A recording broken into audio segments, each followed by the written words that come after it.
در ولایت جنوب و غربی بلوچستان پاکستان سلاح‌بدستان 8 عضو یک عائله شیعه مذهب را به هلاکت رساندند.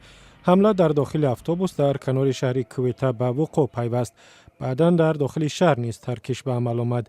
در گذشته گروه افراطی مسلمانان سنی مذهب با نام لشکر جنگی مسئولیت این گونه حمله ها را بر دوش می گرفت. با آغاز عملیات نظامی ارتش پاکستان به ضد آشوبگران در وادی تیره، ساکنان این منطقه از مکان دائمی زیستشان فرار می کنند. به قول نظامیان در برخوردهای اخیر 3 سرباز و چند تن از سلاح‌بدستان کشته شدند. وادی تیره در منطقه خیبری هم مرز با افغانستان جایگیر است.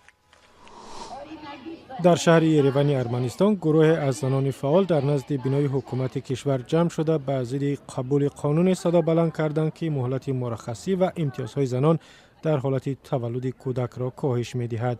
بر پای این سند معاش زنانی که قبل از تولد کودک کمتر از 3 سال کار کردند به قدر نظررس پایین برده می شود. در شهر آستانه قزاقستان انجمن برای آماده سازی نمایشگاه اکسپو 2017 دایر شد. در این نشست دانشمندان، صاحبکاران و نمایندگان سازمان‌های غیر دولتی شرکت کردند.